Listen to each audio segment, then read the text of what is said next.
Cover कर रहे हैं थर्मोडायनेमिक्स। और लास्ट क्लास में हम लोगों ने डिस्कशन किया था एक बहुत इंपॉर्टेंट टर्म हीट कैपेसिटी के बारे में। थोड़ा सा एक बार उसको रिपीट करते हैं, फिर आगे चलेंगे थर्मोडायनेमिक्स में कि किसे कहा था हीट कैपेसिटी। मान लीजिए आपके पास एक कंटेनर है और उस कंटेनर के अंदर 90 ग्राम वाटर है, 90 ग्राम वाटर है, ओके। और 90 ग्राम वाटर में अगर आप मोल निकालोगे तो आपको जो given mass upon molar mass, given mass 90, molar mass water का H2O, इसका मतलब यहाँ पर आपके पास 5 मोल H2O मौजूद है। तो मैं इसको लिख देता हूँ कि 90 ग्राम वाटर का मतलब है 5 मोल H2O ये मौजूद है, ओके।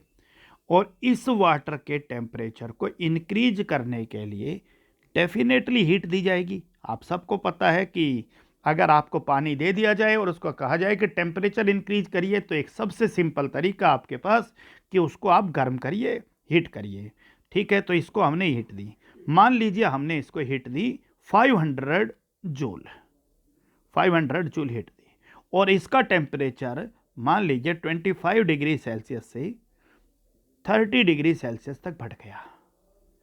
पॉइंट इज क्लियर, ठीक है। स्टिल द वाटर इज 90 ग्राम, आपका वाटर अब भी कितना है, 90 ग्राम है, ओके। अब क्वेश्चन आता है भाई, हीट कैपेसिटी किसे कहा था।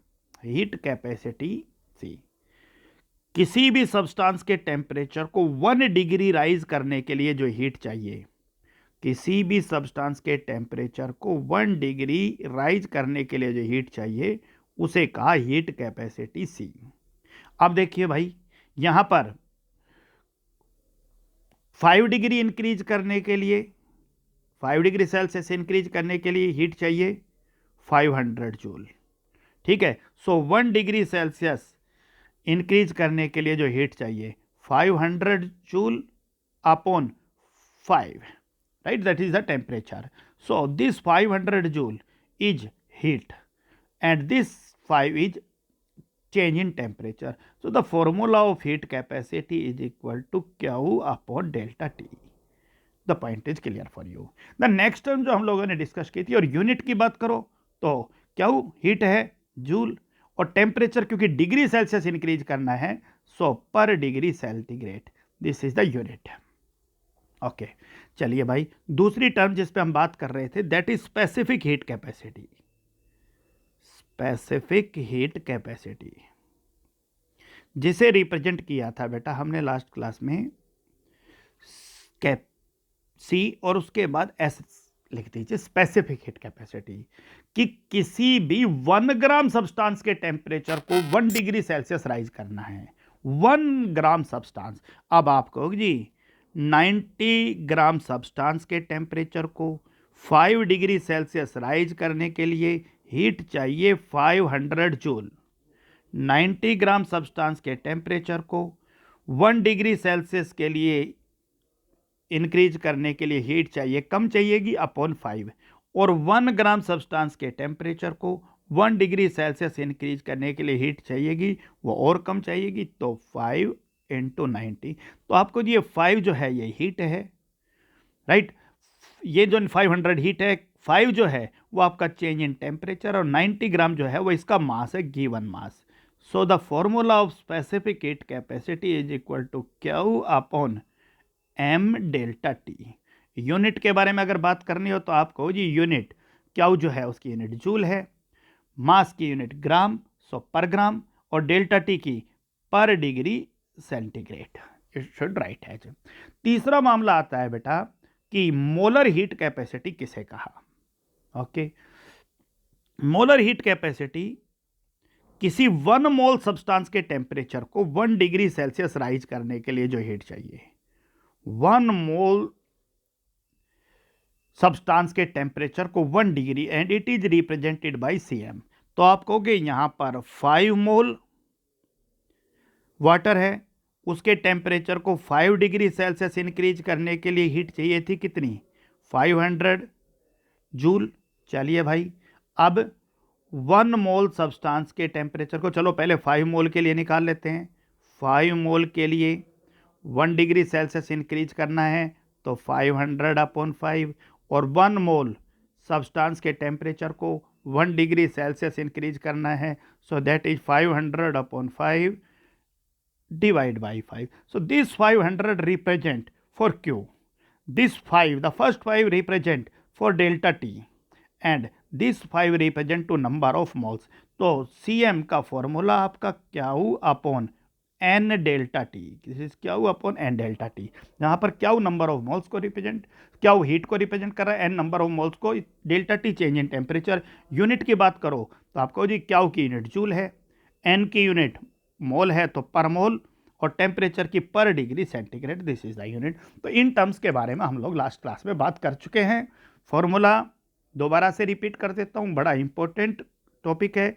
C is equal to that is Q upon delta T, CS is equal to Q upon M delta T, right. और आप सबको पता है Q upon delta T C है, तो आप इसको C/M भी लिख सकते हो। चलिए भाई, उसके बाद बात आती है Cm, that is Q upon N delta T. The point is clear. तो आप इसको C अपॉन N भी लिख सकते हो, राइट। ये भी आप यूज कर सकते हो। और उसके अलावा अगर आपको और इसको डिस्कशन में लेके आना है तो आप लोग इसको पुराने टर्म में भी बदल सकते हो। C को C/1 लिख लेता हूँ और N को given mass upon molar mass लिख देता हूँ। सो it is C upon 1 into molar mass upon small m। और आप सबको पता है भाई C/m जो है वो आपका स्पेसिफिक हीट कैपेसिटी है। So Cm is equal to that is CS into molar mass. ये भी आपके लिए फॉर्मूला बन गया है। चलिए अब एक छोटा सा टॉपिक स्पेसिफिक हीट कैपेसिटी से ही related, that is the relationship between specific heat capacity at constant pressure. Specific heat capacity term generally हम लोग इस्तेमाल नहीं करेंगे, क्योंकि जब तक अमाउंट नहीं पता होगा किसी चीज़ का तब तक स्टैंडर्ड डाटा हम लोगों को नहीं मिल सकता है। Specific heat capacity at constant pressure and at constant volume. So it is constant pressure, it is written as Cp, and at constant volume it is written as Cv. As you know that the C is equal to Q upon delta T. The point is clear or not? So the point is Q upon delta T. तो आप सबको पता होना चाहिए हम लोग किस point के ऊपर बात कर रहे हैं। हम लोग बात कर रहे हैं भाई कि heat capacity at constant pressure and heat capacity at constant volume. और मैं इसमें से स्पेसिफिक शब्द हटा देता हूँ, राइट, क्योंकि अब कंडीशनल हो गया है heat capacity at constant pressure and heat capacity at constant volume. This is the part. So it is written as C is equal to, तो आप लोगों के लिए formula Cp is equal to Q, और Q जो है वो भी कांस्टेंट प्रेशर है, तो QP अपॉन डेल्टा T। चलिए भाई, Cv is equal to QV upon delta T। क्योंकि आप सबको पता है कि QP जो है वो डेल्टा H के बराबर है और QV जो है वो आपका डेल्टा U के बराबर है। बहुत अच्छे से हमने इन पॉइंट्स के ऊपर बात किया। अब मामला आ गया भाई, जब ये पॉइंट हमारे डिस्कशन में आ गए हैं तो हम सबको ऊपर वाले फॉर्मूले से ये पता चल गया भाई कि QP is equal to CP delta T, और आप QP को लिख सकते हो delta H is equal to CP delta T। Okay, आप लोग लिख सकते हो QV is equal to CV delta T, और QV को आप लिख सकते हो delta to U is equal to CV delta T। चलिए, हम सबको एक बात और पता है, we know delta H is equal to delta U plus P delta V। Okay, आप लोग डेल्टा H की जगह पुट कीजिए CP डेल्टा T, आप डेल्टा U की जगह पुट कीजिए CV डेल्टा T। आप लोग P डेल्टा V को, क्योंकि PV जो है वो nRT के बराबर है n मोल के लिए, for 1 mole PV is equal to RT। अगर यही बात आपको 1 मोल के लिए करना है तो आपको PV is equal to RT। ठीक है, अब delta PV is equal to delta RT। The point is it clear और नॉट? सो यहां पर आपका डेल्टा PV जो है उसको आप लोग लेकर चल रहे हो कि पी डेल्टा वी और वी डेल्टा पी, तो आप इसको लिख सकते हो P delta V is equal to delta R T, और डेल्टा आर टी को आप लोग लिखोगे R delta T plus T delta R, क्योंकि आर गैस कांस्टेंट है, आर गैस कांस्टेंट है तो डेल्टा आर आपका 0 हो जाएगा। सो पी डेल्टा वी को आप लोग लिखोगे आर डेल्टा टी, तो पी डेल्टा वी आपका हो गया आर डेल्टा टी। तो ये वाला जो फॉर्मूला है delta H is equal to delta U plus P delta V, अब ये चेंज हो जाएगा, delta H is equal to delta U plus P delta V, और फॉर्मूला कैसे चेंज हो जाएगा, C P delta T is equal to C V delta T plus R delta T, और इस सारे को डिवाइड कर दीजिए आप लोग डेल्टा टी से, दोनों तरफ डिवाइड होगा, divide by delta T both side, ठीक है, मल्टीप्लाई और डिवीजन हमेशा बोथ साइड होता है। So C P is equal to C V plus R, इसका सीधा सा मतलब हुआ कि आर की वैल्यू ऐड करोगे तो सी पी आएगा। So C P is always greater than C V, एक बात क्लियर हो गया। तो सी पी और सी वी के बीच में कोई रिलेशन पूछे तो आपको जी C P minus C V जो है आर है, किसके लिए आर है, 1 मोल के लिए, किसके लिए आर है, 1 मोल के लिए। और अगर कोई पूछे एन मोल हो तो आपको जी C P minus C V is equal to N R, ये किसके लिए हो गया है, एन मोल के लिए हो गया है। तो C P is heat capacity at constant pressure and C V is heat capacity at constant volume. मैंने शुरू में स्पेसिफिक शब्द लगा दिया था, उसको हटाइए, यहाँ पर टर्म हीट कैपेसिटी ही चल रहा है, ठीक है। हीट कैपेसिटी कंडीशनल होते ही 1 ग्राम सब्सटेंस के लिए होते ही स्पेसिफिक हो जाएगी, हीट कैपेसिटी कांस्टेंट प्रेशर पर होती heat capacity at constant pressure CP कहलाएगी, हीट कैपेसिटी कांस्टेंट वॉल्यूम पर होती ही heat capacity at constant volume कहलाएगी। तो सीपी इक्वल टू, यह हमारे लिए बहुत इंपॉर्टेंट है कि क्योंकि सीपी जो है वो ग्रेटर देन है सीवी से, तो हम सबको पता है सीपी और सीवी का जो रेशियो है वो ऑलवेज ग्रेटर देन 1 आएगा, ये आपको पता होना चाहिए।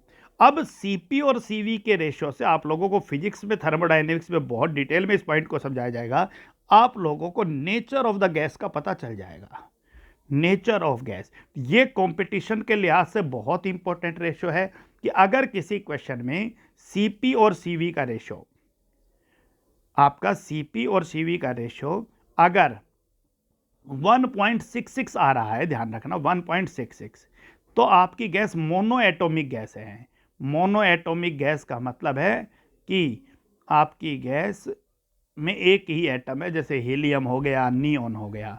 अगर सीपी और सीवी का रेशो 1.40 आ रहा है तो बेटा जो गैस है वो आपकी डाई एटॉमिक गैस है। डाई एटॉमिक गैस जैसे O2 O3 हो गया, sorry O3 try atomic, O2 हो गया, Cl2 F2, ये सभी हो गए। और आपका अगर सीपी और सीवी का रेशो 1.33 आ रहा है तो आपकी गैस ट्राई एटॉमिक गैस है।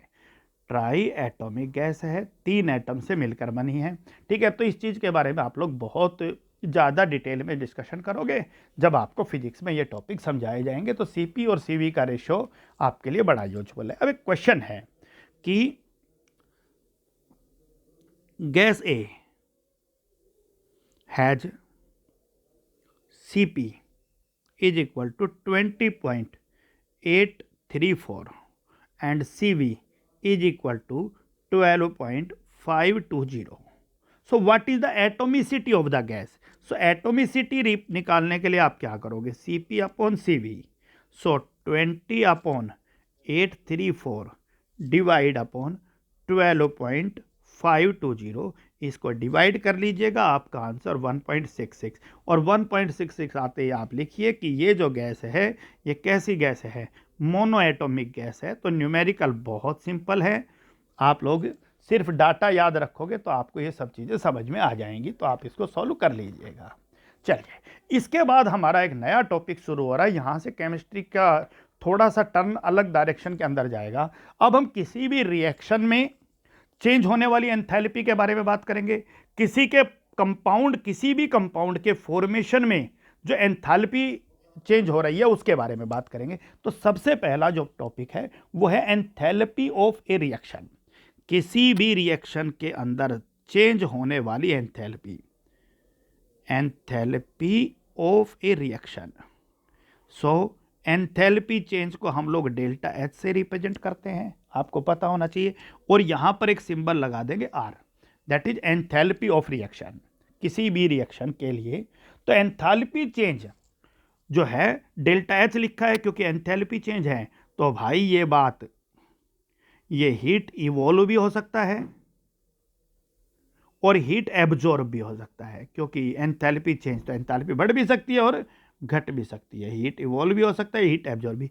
इवॉल्व होगा तो आपको पता है नेगेटिव होगा और एक्सोथर्मिक होगा, आप सबको पता है।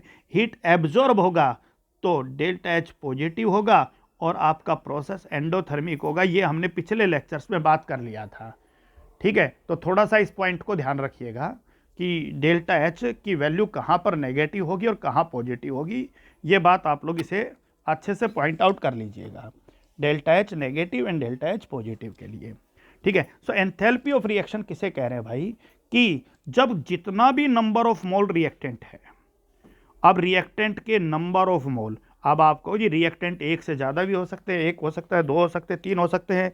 और जैसे ही हम उस रिएक्शन को क्या करेंगे, बैलेंस करेंगे, तो सबसे पहले बैलेंस्ड केमिकल इक्वेशन के अंदर, बैलेंस्ड केमिकल इक्वेशन में जो भी नंबर ऑफ मोल्स हैं, किसके नंबर ऑफ मोल्स हैं, ठीक है, रिएक्टेंट के हैं, रिएक्टेंट के हैं, वो आपके कंप्लीटली रिएक्ट कर लें, कंप्लीटली रिएक्ट कर ले।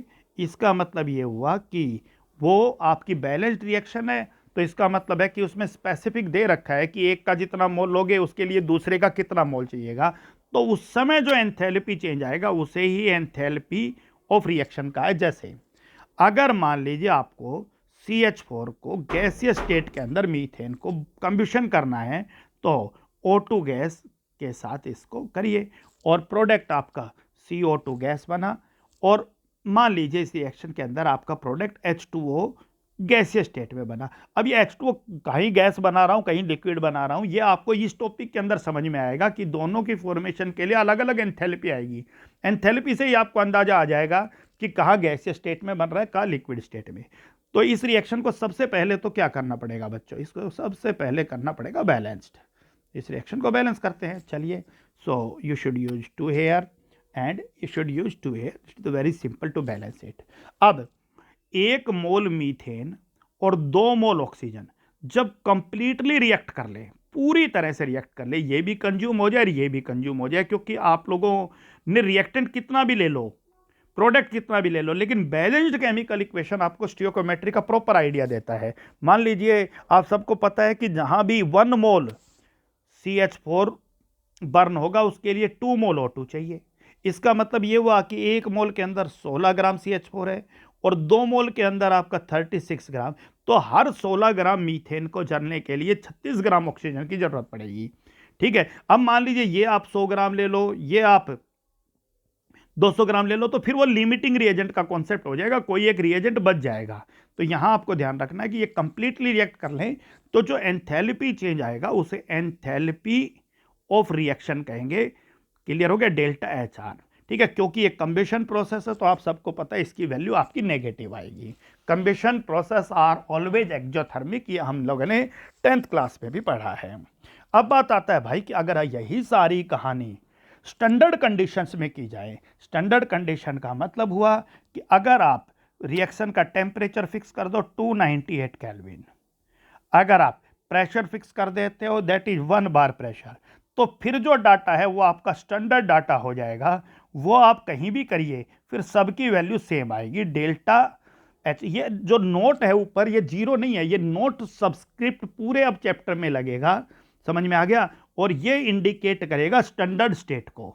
सो ध्यान रखना, ये जो मैंने ऊपर नोट लगाया है ये नोट किसको रिप्रेजेंट कर रहा है, स्टैंडर्ड स्टेट को। तो हर रिएक्शन के लिए स्पेसिफिक डाटा आपको स्टैंडर्ड स्टेट के अंदर ही मिलेगा, वरना कहीं टेम्परेचर कुछ है, कहीं प्रेशर कुछ है, कहीं कंबशन कम हो रहा है, कहीं कंबशन ज़्यादा हो रहा है। लेकिन अगर सभी जगह टेम्परेचर फिक्स कर दिया गया, प्रेशर फिक्स कर दिया गया, तो अब आप कहोगे कि कंबशन एक ही रेट से होगा, सभी जगह एंथैल्पी चेंज की वैल्यू रिएक्शन की बराबर आएगी, तो अब उसको हम कह देते हैं स्टैंडर्ड। तो हम पूरे चैप्टर के अंदर ऑथेंटिक डाटा के तौर पे स्टैंडर्ड डाटा को ही लेकर चलेंगे, वही हमारी मदद करेंगे, ठीक है भाई। चलिए अब बात आता है कि एंथैल्पी ऑफ रिएक्शन किन किन फैक्टर्स पे डिपेंड करता है। किसी भी रिएक्शन की जो एंथैल्पी है वो किन किन फैक्टर्स के ऊपर डिपेंड करती है। सबसे पहले फिजिकल स्टेट ऑफ रिएक्टेंट और प्रोडक्ट, रिएक्टेंट और प्रोडक्ट की physical state of R and P कैसे करती है। एक एग्जांपल मैं लिख रहा हूं, H2 गैस और O2 गैस किसी एक रिएक्शन कंडीशन में आपस में मिलके और H2O लिक्विड बनाते हैं। क्या बना रहे? H2O liquid. तो इस समय जो एंथैल्पी ऑफ रिएक्शन आएगा वो -285.18 किलो जूल। यस, ये डाटा आया।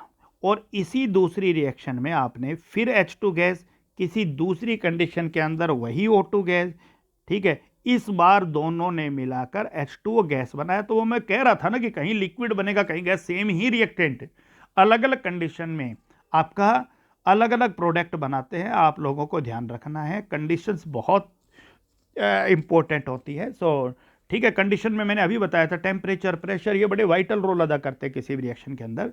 ठीक है, -241.8 किलो जूल। ठीक है, अब आप ध्यान से देखिए, एक जैसी दिखने वाली रिएक्शन, एक जैसी दिखने वाली रिएक्शन, ठीक है, लेकिन अगर लिक्विड वाटर बना तो एंथैल्पी चेंज ये आया, और आपका गैसियस वाटर बना तो एंथैल्पी चेंज ये आया। ये आपको पता चल गया। मैं दोबारा रिपीट कर रहा हूं कि आप प्रोडक्ट को देखकर अचंभित मत होइए, क्योंकि केमिस्ट्री में रिएक्शंस का होना ना होना कंडीशंस पे बहुत डिपेंड करता है। मैं एक छोटा सा एग्जांपल यहां लिख रहा हूं भाई, कि अगर मान लो मैंने CH3, CH2 और OH इसको कंसंट्रेटेड H2SO4 के साथ रखा, कंसंट्रेटेड H2SO4 के साथ रखा, दो अलग अलग कंडीशन में लिख दिया कंसंट्रेटेड H2SO4। अगर मैंने इसको 443 केल्विन के ऊपर रखा तो ये एल्कीन बनाएगा भाई, और अगर मैंने इसी को 413 केल्विन पे रखा तो ये ईथर बनाएगा। इसका मतलब रिएक्टेंट वही, बोलो, लेकिन कंडीशन अलग होती है, प्रोडक्ट चेंज हो जाता है। तो आपको ये बात पता होना चाहिए, इस पे ज़्यादा पैनिक लेने की जरूरत नहीं है किसी भी स्टूडेंट को। सो पहला चीज है कि एंथैल्पी ऑफ रिएक्शन किन किन चीज़ों पे डिपेंड करता है, तो आपको बताया भाई कि फिजिकल स्टेट ऑफ रिएक्टेंट और प्रोडक्ट पे डिपेंड करता है। दूसरा, क्वांटिटी ऑफ रिएक्टेंट, बिल्कुल ठीक है। आप लोग घर में 1 ग्राम मीथेन लोगे और आप 100 ग्राम मीथेन ले लीजिए, आप लोग थोड़ा सा LPG ले लीजिए और ज़्यादा ले लीजिए, तो आप सबको पता है भाई रिएक्टेंट की क्वांटिटी बढ़ेगी तो एंथैल्पी ऑफ रिएक्शन जो है वो भी बढ़ेगी। तीसरा बात आता है एलोट्रोपिक मॉडिफिकेशन। एलोट्रोपिक मॉडिफिकेशन का मतलब है भाई कि किसी एक एलोट्रोप से दूसरे एलोट्रोप्स के अंदर एंथैल्पी चेंज, यानी the enthalpy change of different allotropic form of the same substance. अगर अलग अलग सब्सटेंस, एक ही सब्सटेंस के अलग अलग एलोट्रोप्स आप किसी रिएक्शन में यूज कर रहे हो, तो एलोट्रोप्स के लिए मैं क्या लिखूंगा भाई, देखिए, अगर आप डायमंड को जलाते हो, गलती मत करना वरना बड़ा लाखों करोड़ों का नुकसान हो जाएगा। डायमंड को जलाना, डायमंड को अगर आपने जलाया है तो भी CO2 बनी है, ठीक है। ग्रेफाइट को अगर आपने जलाया है तो भी CO2 बना है, और डायमंड ग्रेफाइट एक दूसरे के एलोट्रोप पे 10th क्लास तक पढ़ के आए हो, और P ब्लॉक में आपको यहां पढ़ा भी दिया जाएगा। सो एलोट्रोप्स है, लेकिन दोनों ही एलोट्रोप के अंदर जो एंथैल्पी ऑफ रिएक्शन है वो अलग अलग है। यहां पर 395.5, 395.4, 395.4, ठीक है, किलो जूल। और यहां पर जो एंथैल्पी ऑफ रिएक्शन है वो आपकी -393.5, बहुत ज़्यादा डिफरेंस नहीं है।